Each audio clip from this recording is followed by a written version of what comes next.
ஸல்லல்லாஹு அலைஹி வஸல்லம் அபிசீனிய நாட்டில் நடந்த ஏதாவது ஆச்சரியப்படுத்தக்கூடிய செய்தி இருந்தால் சொல்லுங்கள் என்று நபித்தோழர்களிடத்தில் கேட்டபோது ஒரு நபித்தோழர் சொன்னார், இறை தூதரே, ஒரு வயதான ஒரு பெண்மணி தன்னுடைய தோளில் தண்ணீர் பாத்திரங்களை சுமந்து கொண்டு நடந்து சென்று கொண்டிருந்தாள். அப்போது அங்கிருந்த வாலிபர்கள் அந்த தண்ணீர் பாத்திரத்தை அந்த பெண்ணை இழிவுபடுத்துவதற்காக தட்டிவிட்டு அந்த பெண்ணையும் கீழே தள்ளிவிட்டார்கள். கால் வழிக்கு அந்த பெண் கீழே விழுந்தவள் எழுந்து ஒரு வார்த்தை சொன்னால், இறை தூதரே, அது எங்களை ஆச்சரியப்படுத்தியது.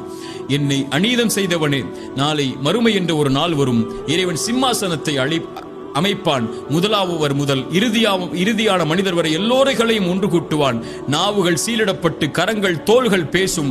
அந்த நேரத்தில் இறைவனுக்கு முன்னால் இறைவனுடைய சிம்மாசனம் இருக்கும் போது உனக்கும் எனக்கும் நீ நடந்த இந்த அநீதி அங்கே பேசப்படும். அப்போது பார்த்துக் கொள்கிறேன் உன்னை என்று சொன்னாள்.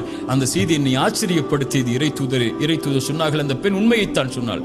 பலமில்லாத அந்த பெண் பலமுள்ள மக்கள் இருக்கும்போது இரக்கம் காட்டப்படாமல் இருக்கும்போது இறைவன் எப்படி அந்த சமூகத்திற்கு இரக்கம் காட்டுவான் என்று இறை தூதர் ஸல்லல்லாஹு அலைஹி வஸல்லம் நீதியின் குரலை சொன்னார்கள்.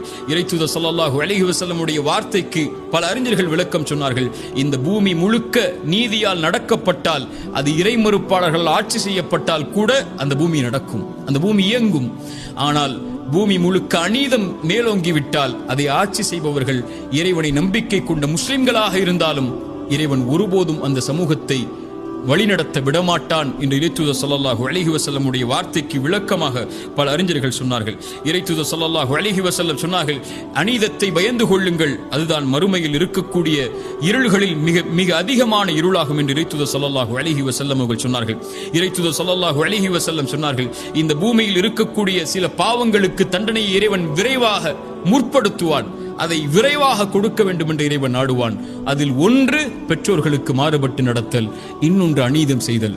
அநீதம் செய்பவனுக்கு நீதியை நிலைநாட்ட இறைவன் நாடுவதை தான் விரும்பி நாடுகிறான், விரைவாக அவனுக்கு செய்வதை என்று இறை தூதர் ஸல்லல்லாஹு அலைஹி வஸல்லம் அவர்கள் சொன்னார்கள்.